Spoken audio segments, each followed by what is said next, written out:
Good afternoon, everyone. I'd like to welcome you to the McGowan Theater located in the National Archives building in Washington, D.C. I'm Doug Swanson, Visitor Services Manager for the National Archives Museum, as well as the producer for the Noontime Lecture Series. Before we begin today's program, I'd just like to remind you of a couple other programs that we've got scheduled this week. I hope you'll be able to join us tomorrow evening, September 30th, for a special program related to our Making Their Mark Stories Through Signatures exhibit.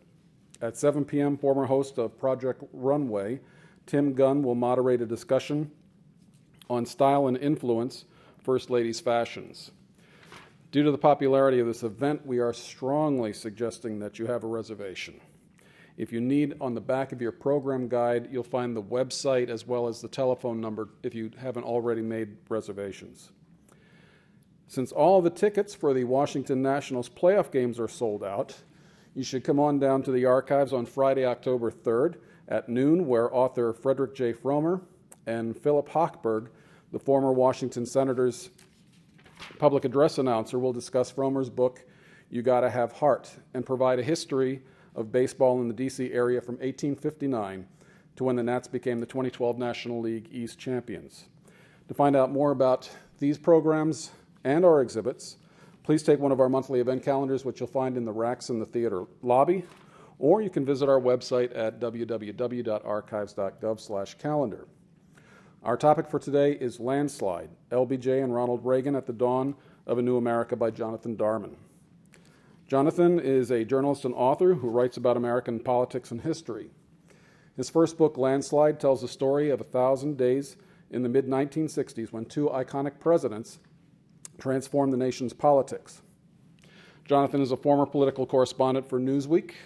He has profiled leading figures in contemporary politics, including Bill and Hillary Clinton, Mitt Romney, Rudy Giuliani, Eliot Spitzer, and many others. He covered the Democrats for Newsweek's 2004 Special Elections program, which was winner of the National Magazine Award for Single Topic Issue. Please join me in welcoming Jonathan Darman to the National Archives.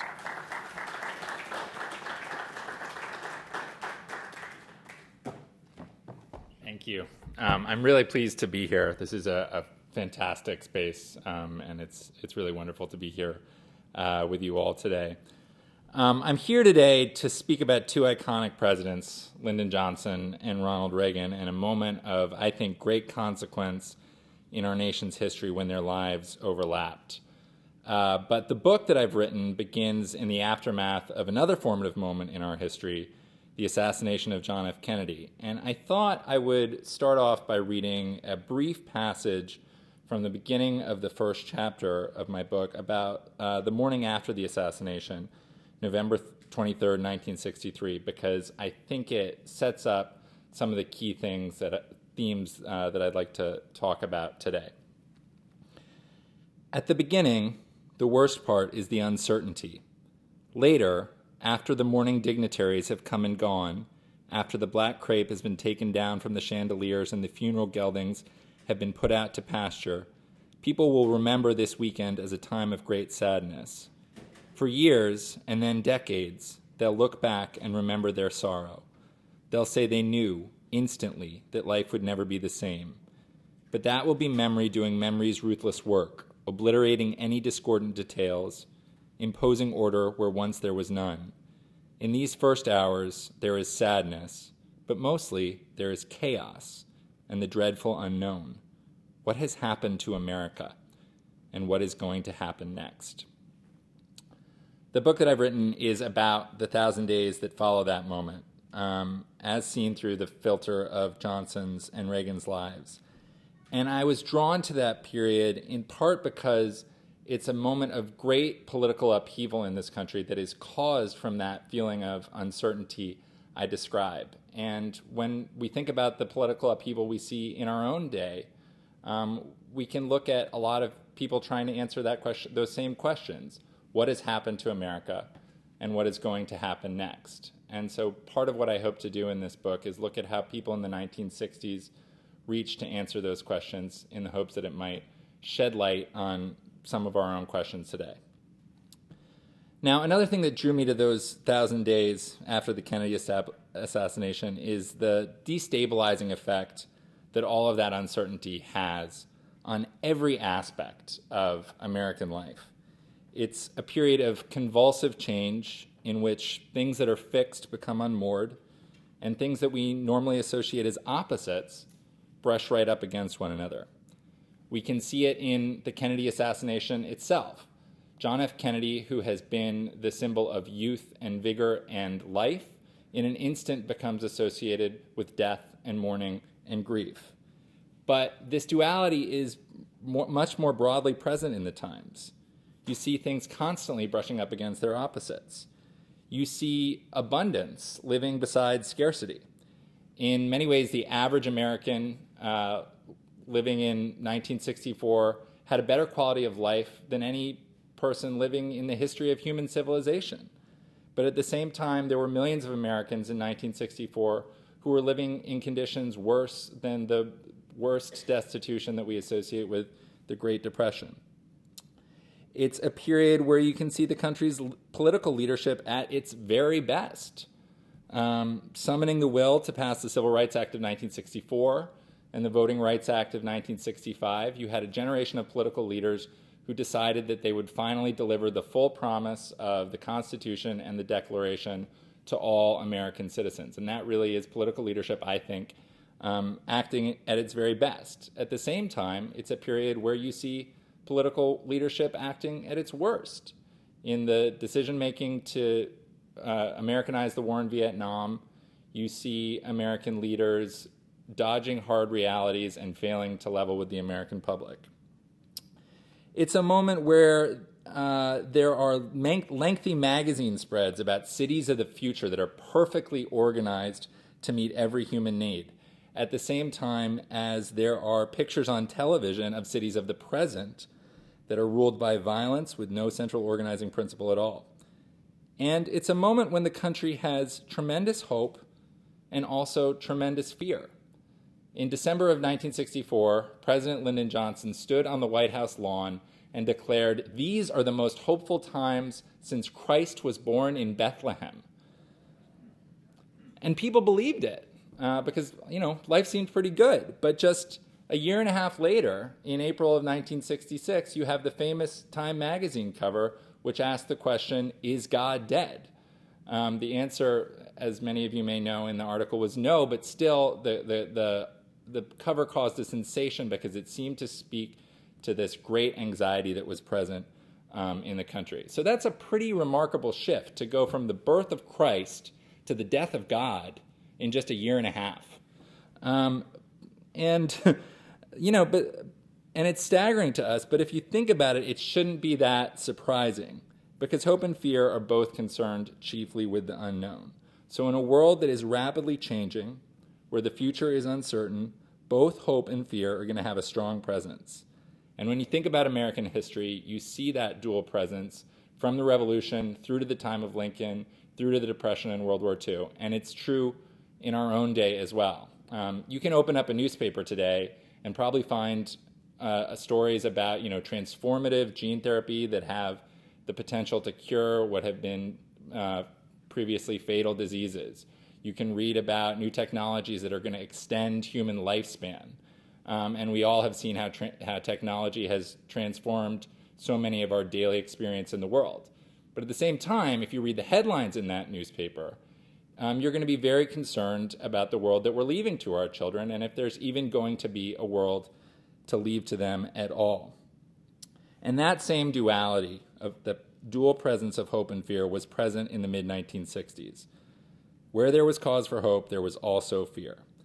And just as it does today, the dual presence had a tremendously disruptive effect on American politics. We can see that effect in the story of two elections from the 1,000 days after the Kennedy assassination. Two elections that are very close together in time, but yield opposite results. The first is the November 1964 presidential election, in which Lyndon Johnson won the presidency in a landslide, the largest popular vote margin won by any president in our history. He won also all but 6 states.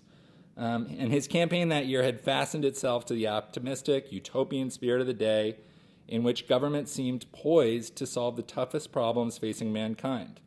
And people interpreted that election as the beginning of a long liberal era to come. And people wondered openly if the Republicans had a future as a national party. But then just 2 years later, in the midterm election of 1966, Johnson suffered a terrible defeat, losing 47 seats in the House and effectively ending the progressive majority that had allowed him to pass such monumental legislation in the prior 2 years. And the Republicans, so recently written off as a minority party, won as much as 54% of the vote. It's seen as the end of LBJ's transformative era. Newsweek summed it up as, in the space of a single autumn day, the 1,000-day reign of Lyndon I came to an end. The emperor of American politics became just a president again.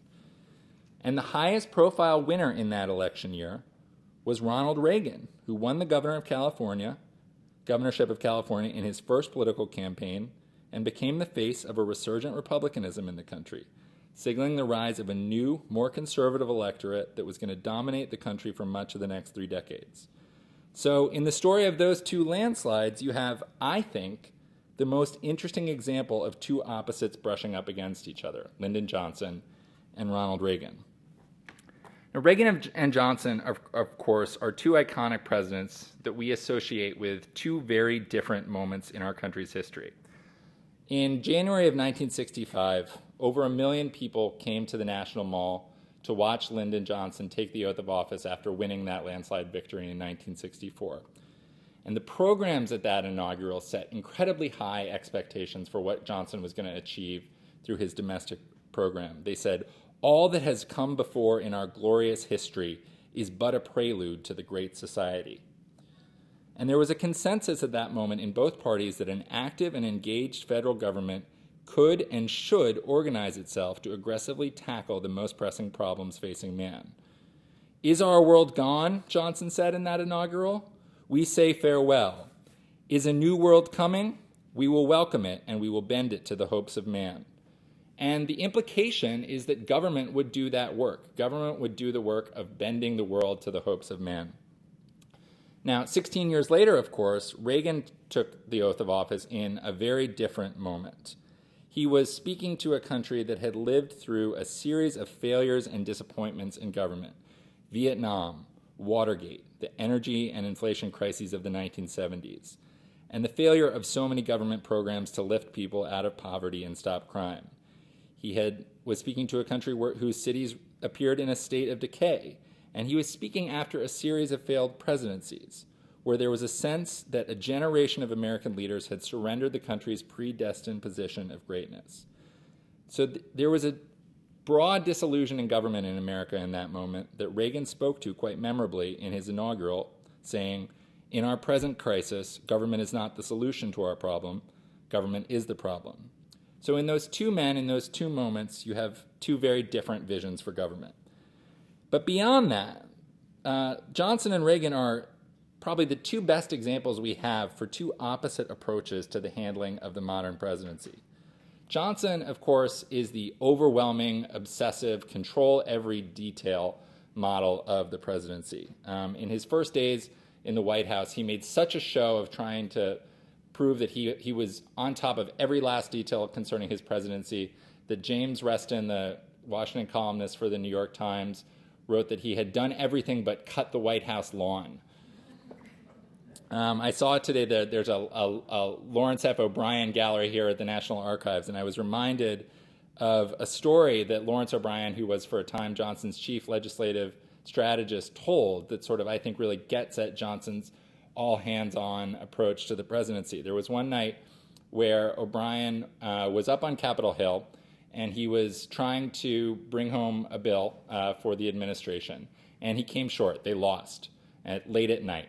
And he sort of, after having been defeated, he went out to get a bite to eat. He sort of procrastinated. He didn't want to go face the reality and report this back to the president. So he lets the night go on, and finally, in the morning, he calls up Johnson and tells him what's happened. And the president, Johnson's first question is, when did this happen? And O'Brien tells him, and Johnson says, why didn't you wake me? And O'Brien says, well, I didn't want to disturb you. And Johnson says, when you're bleeding up on that hill, I want to bleed with you. And that is really the sort of ethos of the Johnson presidency, that everything needs to go through him. Now, you didn't hear similar stories when Ronald Reagan was president. Reagan was an actor, and he appreciated the benefit of a good night's sleep. And of course, there were several controversies in the Reagan administration of consequential events happening in the world and the president not being awoken. But more important, Reagan's whole philosophy of the presidency was to remain above the fray and to set the tone, state the principles, and let others, sweat the small stuff. And he had an actor's aversion to being seen as working too hard. Aides in his White House fretted that an unfair image was getting out there of him as detached from the work of his presidency. And Reagan told them not to worry. To him, it was always desirable to be seen as not down in the muck, but rising above.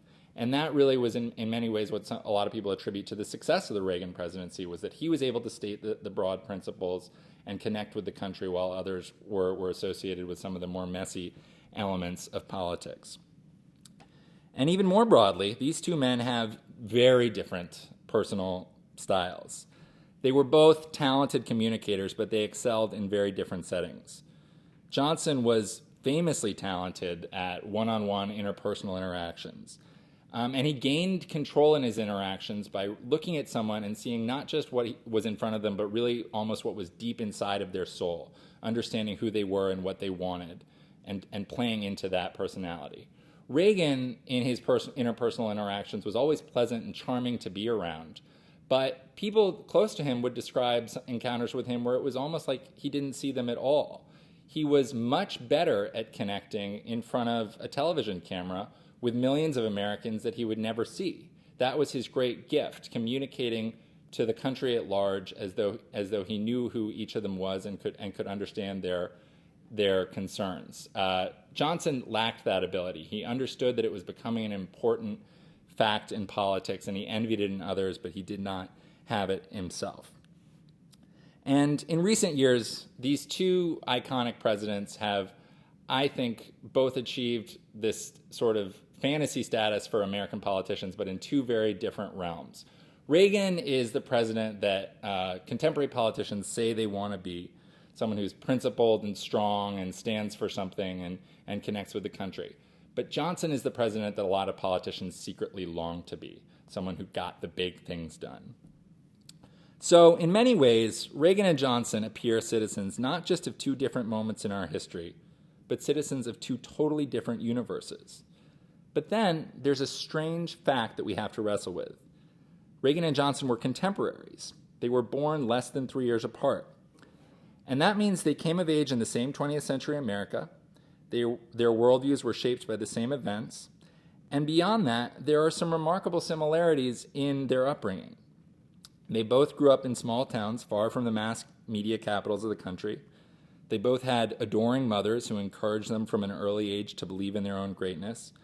They both had smart and charismatic fathers who nonetheless wrestled with demons and provided an early example to their sons that talent and charisma alone were not enough to guarantee success in life.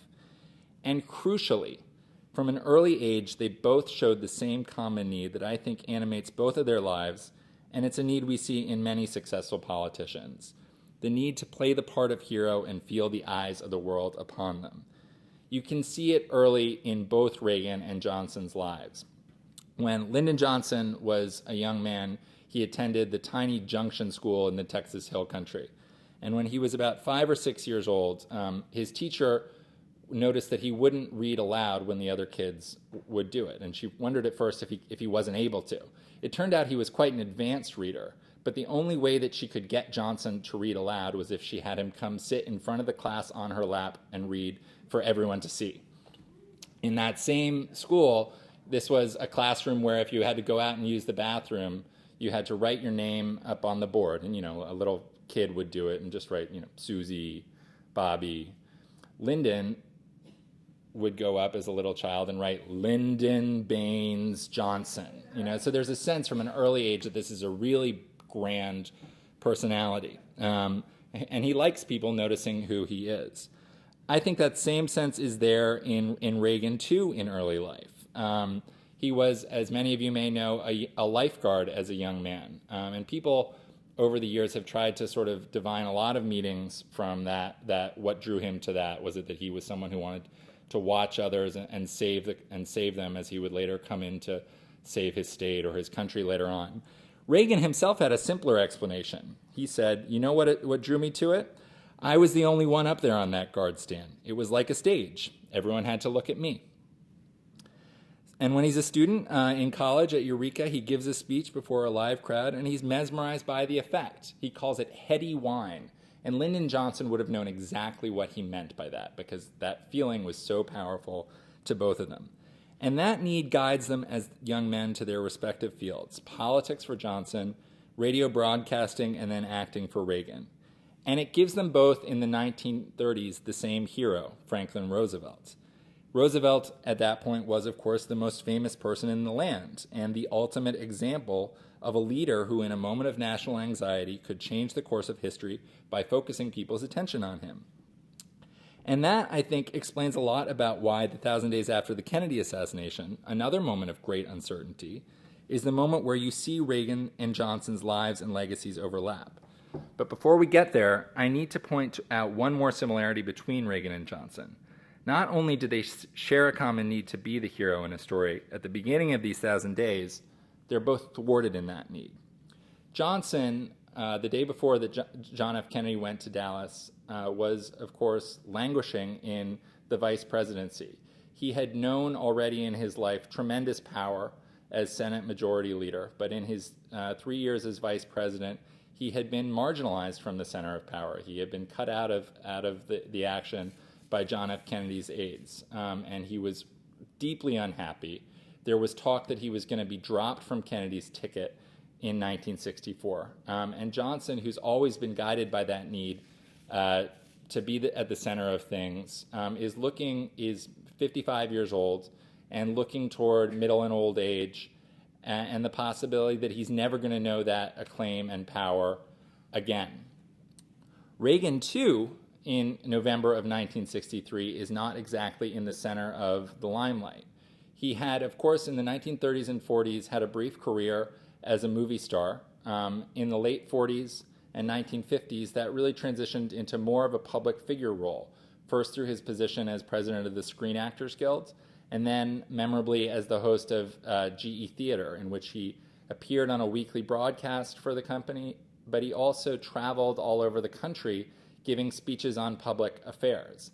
And that really sort of triggered in Reagan this deep sense of himself as someone who could be a public figure and speak about politics, which became his great passion, particularly the fight against communism and the conservative movement. And for a while, that really puts Reagan back in the center of attention. But by 1963, he'd actually lost his job as the host of GE Theater, and he has to go looking for another stage again. So if you ask of Ronald Reagan the famous question, where were you the day that John F. Kennedy was shot? He's somewhere he's not supposed to be. He's actually back on a movie set, playing the kind of part he hated. He was playing the villain in a very dark remake of Ernest Hemingway's The Killers. And he wasn't even a particularly gallant or exciting villain. He was a conniving and cowardly villain who got things through deceiving others. At one point, his character even slaps Angie Dickinson in the face. This is the kind of part that Reagan hates playing, but it's really the only work he can get. And he's 52 years old, and it's not at all clear to him in that moment where another chance for glory is going to come. And I think in the story of the next 1,000 days, you see them both looking at a country that is rapidly changing, deeply uncertain, and seizing an opportunity for one last chance to step forward and play that part of hero. The first one, of course, to do it is Lyndon Johnson. His first task on assuming the presidency after the Kennedy assassination is to reassure the country and somehow get the country moving again. And that sounds to us now, who know how history turns out, to be a fairly straightforward task. But it was actually quite complicated. One of the first things that I did when researching this period was to go look at the footage from that first weekend after the Kennedy assassination, but to try to keep the camera on Johnson. And it turns out to be impossible to do. the images that come out of Dallas and then Andrews Air Force Base and then the White House of the Kennedy family, of the Kennedy funeral procession, and of the nation grieving are so compelling that they dominate all attention. And Johnson, who is the President of the United States, becomes really sort of an afterthought.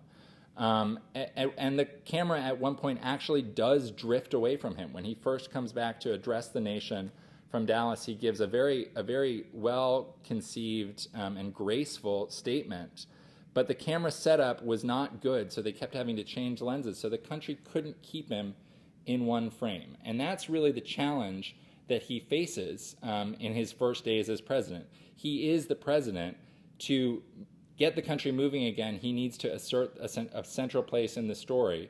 But how does he do it when the country is going through this tremendous new experience of this mass cathartic experience of grieving John F. Kennedy? He finds a way, of course, to do it brilliantly. He understands that people in this country wanted to move on, but they need to be told it's all right to do so. So he gives the country the idea that the best way to honor JFK is to get moving again and work hard to pass JFK's program to fulfill JFK's legacy. And the country is essentially given permission to get on with their lives. And they thrill to this message. LBJ skyrockets in the polls. He makes that show of being the hyperactive president who won't rest until JFK's legacy is fulfilled. And he passes the Kennedy tax bill and the Civil Rights Act of 1964. And he creates a political groundswell behind him so that going into his campaign against Barry Goldwater in the fall of 1964, supporting Johnson is essentially the same thing as supporting a return to normalcy in America. And it has, of course, a fantastic political effect for him. He wins that landslide in November of that year, and he says afterwards that, for the first time in all my life, I truly felt loved by the American people. But it's not enough. In November of 1964, having won that landslide, Johnson is still haunted by this growing myth of John F. Kennedy, to which he is inevitably compared. And so to compete with it, he sets out to pursue a legislative agenda that surpasses the greatest ambitions of Kennedy and matches his hero, Franklin Roosevelt. And in the first half of 1965, he does it. He passes landmark legislation in education and poverty programs. He creates Medicare and Medicaid, and he passes the Voting Rights Act of 1965. He not only does that, he creates a framework for the federal government to actively get involved in people's lives in a way that it never has before. But he also does something else. He starts to make really, I think, extraordinary promises for what government can do. As he's passing government programs to solve problems, he starts promising that the country's problems are all within easy reach of being solved. He says that he's going to bend the world to the will of man. He says that the time of goodwill on earth and peace among men has arrived. And he creates the impression that government is poised to solve the problems that have long vexed mankind and do so in short order. And in so doing, I think he breaks with the realistic tradition that has up to then been a hallmark of modern progressivism and of consensus politics since the time of Roosevelt. Now, what do I mean by that? We think of FDR as someone who also, advocated for a robust federal government and sought to actively improve people's lives through government. But there was also, I think, a deep realism in FDR's vision of government, that government is a human pursuit and thus is imperfect and will always fall short of our aspirations for it. And there is a wonderful tension in the FDR vision between grand ambitions for government and more humble expectations of its ability to achieve it. The idea that you should set out to solve the greatest problems, even if you will always come up short. And that tension, I believe, creates good government throughout the New Deal consensus presidencies of FDR, Truman, Eisenhower, and John F. Kennedy. We think of Kennedy today as an idealist, but that honesty in expectations was a hallmark of his worldview too. In his inaugural address, he set grand ambitions for government, but he was also realistic about his own ability to achieve them. He said, memorably, All this will not be finished in the first 100 days, nor will it be finished in the first 1,000 days, nor in the life of this administration, nor even perhaps in our lifetime on this planet. But let us begin. So Johnson, by contrast, talks about a government that is poised to deal with these problems in quite short order. And in so doing, I think he makes a definitive break with the realistic tradition of consensus politics. And he does it at exactly the wrong moment because reality, of course, is about to spin out of control. The inflation in Johnson's rhetoric comes just as a series of new problems come to dominate the country's attention. In the spring to summer of 1965, it becomes clear to the country that Vietnam is not just a distant place. It's a complex and difficult problem that has the potential to disrupt hundreds of thousands of American lives. In the summer of 1965, American cities erupt in violence and rioting, most memorably in the Watts section of Los Angeles. And there's a sense in the country that maybe abundance and prosperity are not assured, that the country has growing problems that threaten its very core.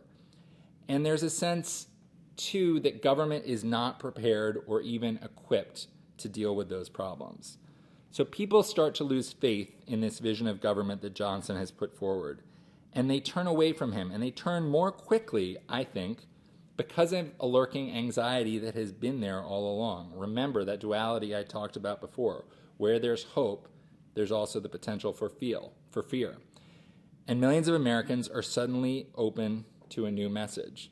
Now, a number of politicians in the period sense the political opportunity and step forward to offer a competing vision to Johnson's. Richard Nixon, of course, starts to plot his famous comeback in the year 1966. Bobby Kennedy, who's long been estranged from Johnson, starts looking at a potential run for the presidency and challenging him from within the Democratic Party. But the figure who I think offers an alternative to the Johnson vision most vividly and ultimately most consequentially is Ronald Reagan. Now, in early 1965, there is talk about Reagan running for governor of California. He would be challenging the incumbent Democrat, Pat Brown, who would at that point be seeking a third term as governor of California. And Brown is, in many ways, an old-school liberal politician in the mold of LBJ, who has a solid record of delivering big public works projects for his state. And at first, when this talk of Reagan running for governor starts, people are dismissive. It's a joke. The idea that the best candidate the Republicans can summon is this actor, Ronald Reagan, seems to suggest the pathetic state of the Republican Party. And Pat Brown is so dismissive of Reagan's chances that he actually tries to help him as a candidate in the Republican primary because he thinks Reagan will be a much easier opponent to beat than his opponent George Christopher, the liberal Republican former mayor of San Francisco. But what people were neglecting, I think, about Reagan's background in his as an actor are all the ways in which it really made him an ideal figure to emerge as a political force in this moment of changing mood and uncertainty in this country. First, Reagan's background as an actor gives him an unbelievably strong sense of national mood and how it changes. Reagan, of course, was a product of the old studio system, and he was, in many ways, as a B-movie actor, a product. These studios would find a formula for these movies that the public would accept, and once the public liked something, they would recreate it over and over again until the public tired of it, at which point they would have to move on to something else. And Reagan lived that reality in his acting career. There was this sense that public mood is this powerful force, but over time it changes, and if you're not on the right side of it, it will have a devastating effect in your life. And that's a really important lesson for someone in politics. In a certain sense, it's better training for national politics than Johnson's experience as a legislator, because Johnson, of course, has this wonderful training as a legislator, which gives him a strong sense of the political realities of the Congress, trying to, figure out all the variables in this group of individuals and can take control of all of them so that he can push something through. But he doesn't really have a sense of the country beyond the Congress, and that there's a difference between the people's elected representatives and the people themselves. Reagan's Hollywood experience gives him the sense that there is a national mood that you can detect, and you need to be thinking about it if you want to sell something to the public. And second, and this is related, is the image that Reagan had created for himself as an actor. Reagan's Hollywood image was very much as someone who represented the best mainstream values of the United States. Early in his career, he put out, there was some studio publicity in which he said, "Call me Mr. Norm." So he always viewed himself as similar to everyone else in the country and representing their views and values. So he was always thinking about, if he thought something, other people must think it too, and how does he communicate his ideas in a way that they'll understand? Because if they do understand it, they will probably come to agree with him. And that's a very important trait for Reagan as he's thinking about bringing a conservative message to what appears to be a liberal-oriented country in the mid-1960s. Third, and I think most important, is in Reagan there is a deep pragmatism, particularly about matters of his own self-interest. And we see this as he is navigating the tricky politics of the conservative movement in 1964 and 1965. Reagan had been a passionate supporter of Barry Goldwater's. He was involved in Goldwater's campaign. He worked in that bloody, divisive Republican primary in 1964 in California against Nelson Rockefeller. And when Goldwater eked out a victory in that primary, Reagan appeared before a bunch of Goldwater supporters who were celebrating their victory. And Reagan's message was, quote, "Now let's go make love to a bunch of Democrats. We don't want to win a convention. We want to win an election." And that message was not what those Goldwater supporters wanted to hear in that room. They booed Reagan for saying that. But that was what Reagan was focused on in 1964, is how do we take this message larger? How do we bring in converts? Not how do we prove, how do we make this message appeal to those of us who are the hardcore believers? So then when he sets out to run for the governorship himself in 1965, he takes the same principle. He actually hires the firm that had run Rockefeller's campaign in the 1964 primary to run his own campaign.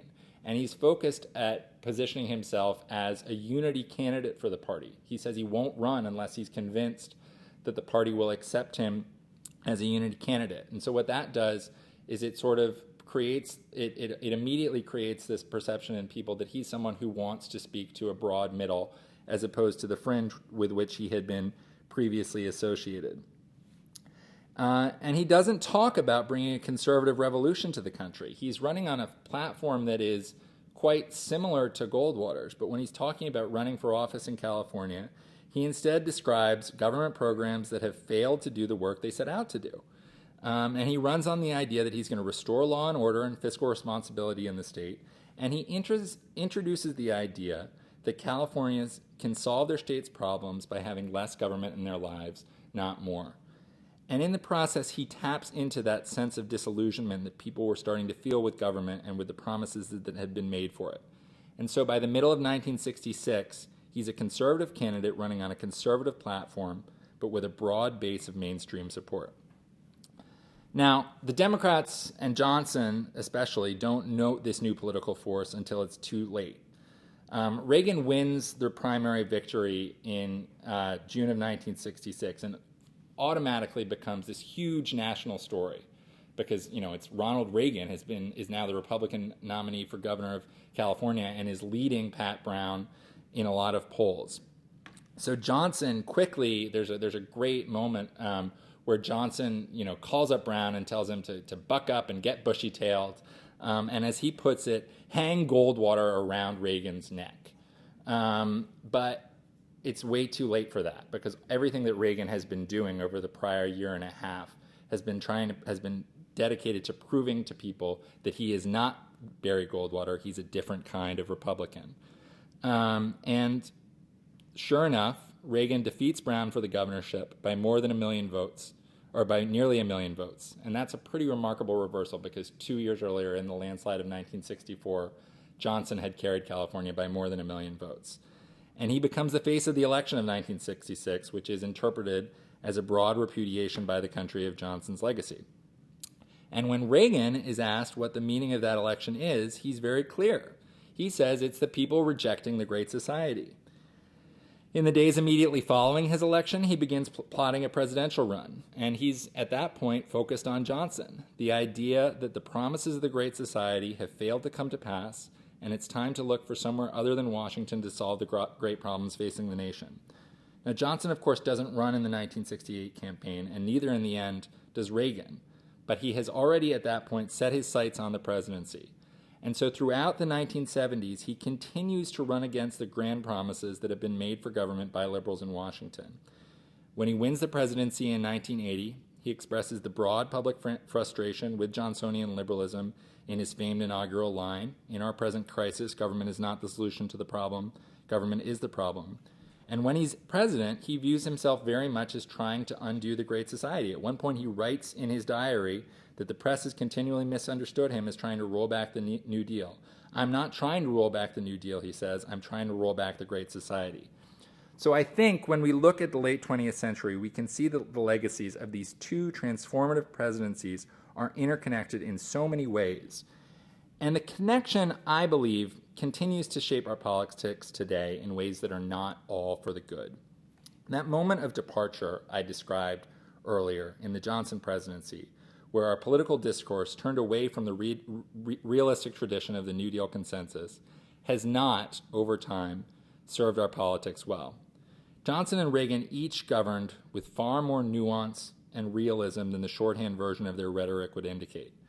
But too much of our current debate is presented as a choice between the Johnsonian vision, in which government has the power to solve all problems, and the Reagan vision, in which government is the problem. We might see better results from our politicians if they can return to the Rooseveltian model, where politicians are expected to try to get government to solve the hardest problems, even if we know they will always come up short. Now, others may disagree with me on that last point, but I hope I've at least demonstrated today how these two larger-than-life presidents are closely and inextricably linked. And I'll close by demonstrating that with a brief passage from the end of my book. In this passage, Lady Bird Johnson returned to the White House a decade and a half after her husband's death. In 1988, Lady Bird was awarded the Congressional Gold Medal in a ceremony at the White House. Presenting her with the award on behalf of the United States Congress, President Ronald Reagan was generous and warm. "I remember one story," said Reagan, "of the time that LBJ was speaking to a group in North Carolina, and after about 50 minutes, the audience became restless. Lady Bird wrote a note on a piece of paper saying, quote, 'Close soon,' and slipped it to him. LBJ took it, held it up, and read it aloud to the audience. And then, after the laughter died down, he continued with his speech." Reagan paused, taking in some laughter of his own. Then he continued, "Well, before someone hands me a note, I will close these remarks." And with that, I will follow Reagan's example and welcome any questions that you all may have. I ask that if you do it, there should be a microphone, so please speak into the microphone, and I'm happy to answer any questions.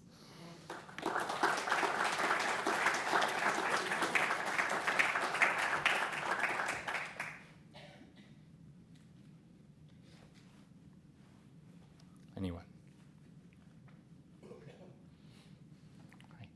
Actually, I appreciate what you've given me a glimpse of something I've always wondered about, how in a 16-year span between 64 and 80, a person, Goldwater, who was his views were totally rejected in 64, and then Reagan, who ran on him in 80, won in a landslide.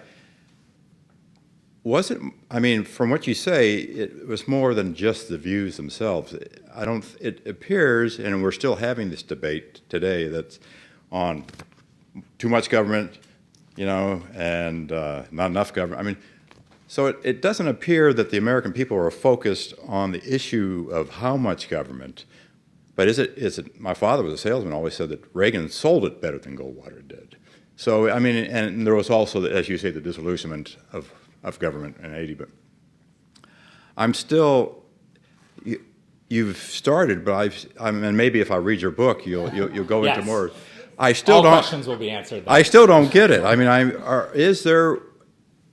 Fundamentally, did the American people change, or was it just who was presenting the ideas? There are a couple of things that are going on, and I should say, I'm a political reporter, and we tend to talk about elections as though It is the country all of a sudden deciding it wants to take a new path.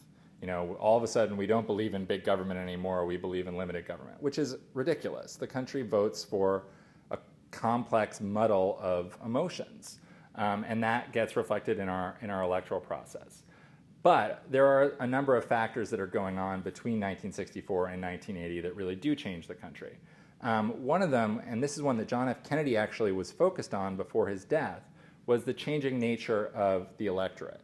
There are people who had been brought up in Democratic households, who had lived in big cities where politics was very much controlled by Democratic machines. Those people were entering the middle class, moving out of the cities into the suburbs, where there's less of a sense of government as something that is designed to meet their needs. And instead there's this perception that government is serving other people, poor people who don't deserve it, and they're taking away other people's tax dollars. And that's something that the Republican Party and Reagan most especially understands very well, how to connect with those people. But I also think the big lesson about all this is really that the most simple way for politicians to break through is to focus on their own empathetic connection with the people. And in some of those moments that I just described, Johnson was able to do that unbelievably well in the early days of his presidency, where he was able to see his own struggle to move on after the Kennedy assassination as mirroring the country's, and he notes that sort of conflict in the country as the same as his own, and he gives voice to it, and he creates a political groundswell behind him. Reagan does the same thing later on in the 60s by saying his alienation from government reflects what the rest of the American middle class is. So the point being, we can't wait. We say political parties need to come up with big new ideas to reinvent themselves. Really, it's just we need politicians who are focusing on what do people actually want, what is the world they really see, and who can describe it in a way that sounds believable and realistic.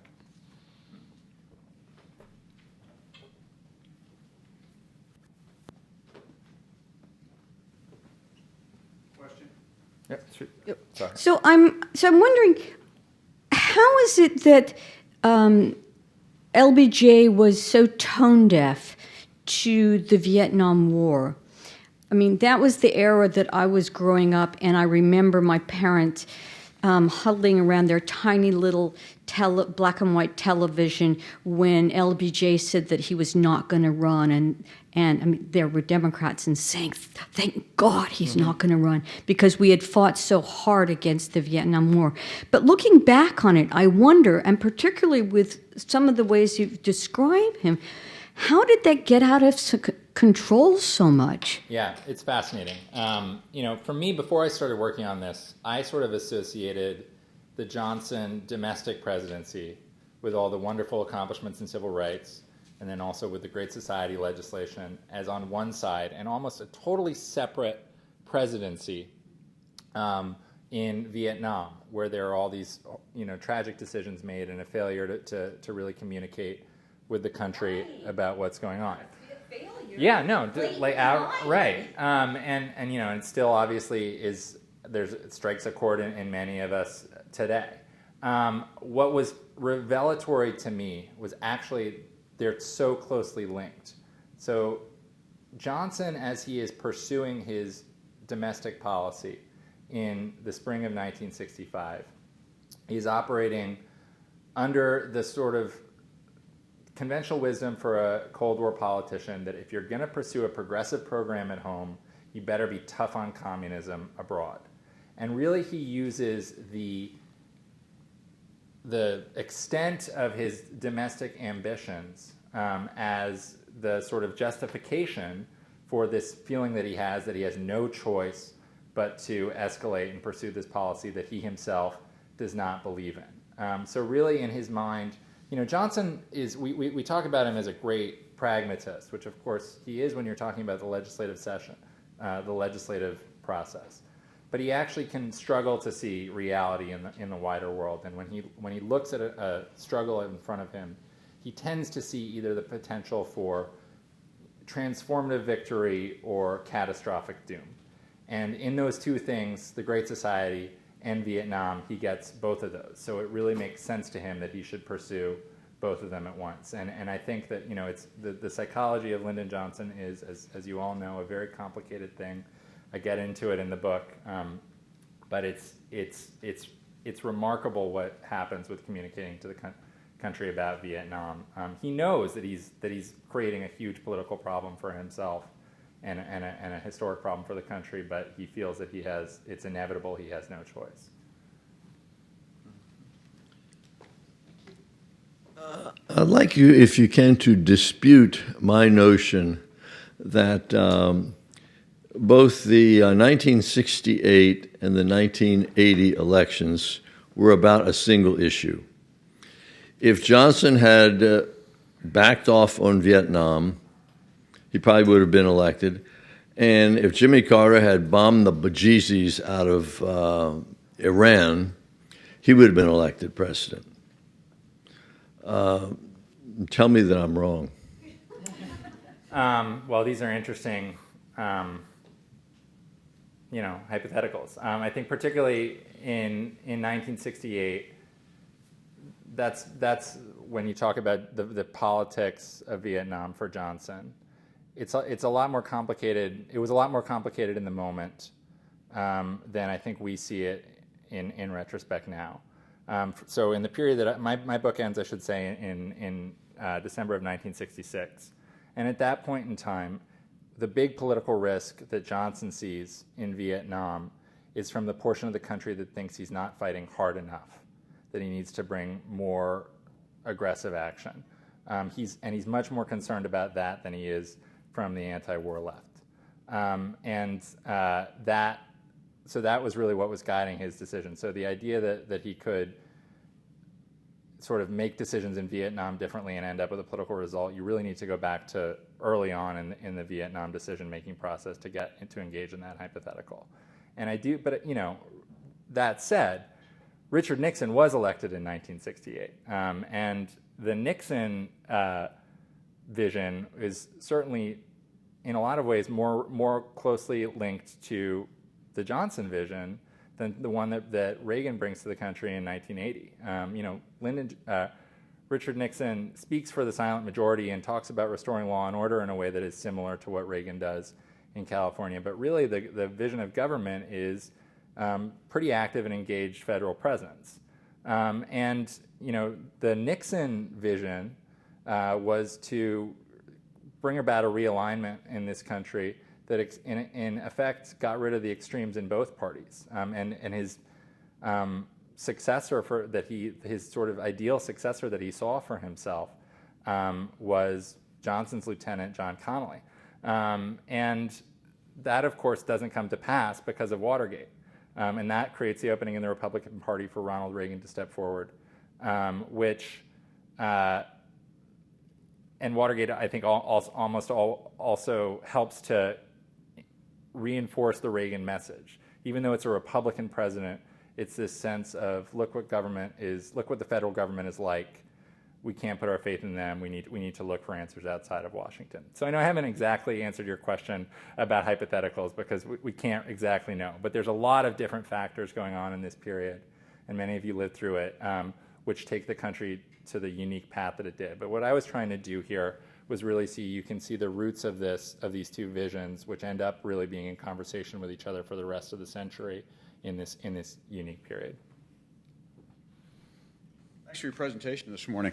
I'm trying to understand the process a little bit, and it seems to me that if a politician has ambition to run for president, what they're going to have to do is formulate a vision and then craft a path to accomplish that vision. And yet, if that in practice falls apart, in hindsight, we'll say, I think the point I'm gathering from you is that it's a myth. Then that vision proved to be a myth, but yet that's politics, isn't it? The issue of vision and agenda. So, how then do politicians work? Yeah, I think that we now expect that when our politicians run for office, they will offer a vision, and it will sound really good, and it will inevitably probably not come to pass, because that's the way that political rhetoric works. And to a certain extent, that has always been the way that political rhetoric works. What I think, though, is we now expect almost nothing for the realistic delivery of that rhetoric, because it's sort of this idea that, well, this guy sees things one way, and we can't quite bring it around to be exactly the way he sees it, so of course it's not going to reach that reality. I see something different in that New Deal consensus tradition, where a politician who was seeking office also had to wrestle with, in his rhetoric, the reality of what he was proposing. And if he was proposing something as an ideal vision, he had to say it may not be achievable in our lifetimes. Today, we don't really expect that of people. We just sort of let them say, this is what I'm going to do, and then it sounds nice, and we don't really hold them to account when it doesn't come to pass. Thank you. So one thing I like about history is that, it's a filter that over time changes our views of presidents and world figures. 100 years from now, how do you see these two presidents being viewed? I think already the consensus on Reagan is changing. I think the consensus on both of them has changed. The consensus on Johnson, to me, is in many ways the more dramatic, because many of you who lived through the 1960s can remember how reviled he was as someone that people in the country saw as a liar, and yet in the last 10 years especially, the other element of his presidency, the great achievements in civil rights, have gotten more attention. And I think he's been particularly well served, actually, by the Johnson tapes. When you listen to those tapes, I don't know how many of you have done it, but you really can't just go in with and say and have one impression about this man. He is really the full range of human experience, and he is inspiring one moment and enthralling and infuriating the next. And that really, I think, has encouraged a lot of people to give him a second look who viewed him one way beforehand. And I think also in recent years there's been a real cult of Lyndon Johnson, because he seems to embody so much of what we don't have today. On those tapes, he's quite earthy and seems real in a way that our politicians aren't. And of course, he was able to really get things done on Capitol Hill, which provides such a contrast with today's Congress, which can't do anything. So that really has already helped him. And I think that that image is reasonable and will remain with him. And Reagan similarly is associated with the end of the Cold War and the sort of return to confidence in America in the 1980s, the economic boom of the 1980s. I think one thing that is interesting about our current political context with Reagan is we see in these Republican debates every 4 years in the primary process, there's this idea of, Ronald Reagan couldn't get elected in today's Republican Party because he wasn't conservative enough. Or there's this idea that any conservative needs to be like Ronald Reagan and be this sort of perfectly pure conservative. The story that I've told here really shows that when Reagan was presented with a choice between winning and a choice and a choice of ideological purity, he pretty much chose winning every time, and that's a message that gets neglected a lot in today's political discourse about Reagan. And I think that as we get removed from the political passions of the moment, where Reagan is still in many ways a divisive figure politically, people will see that pragmatic Reagan emerge. And I think a lot of it also has to do with our ability to move beyond this conversation of government is the problem or government is the solution. If we can leave behind some of that binary view, we'll be able to view these men in much more complex and full ways, which is what they really deserve to be. All right. Thank you all so much.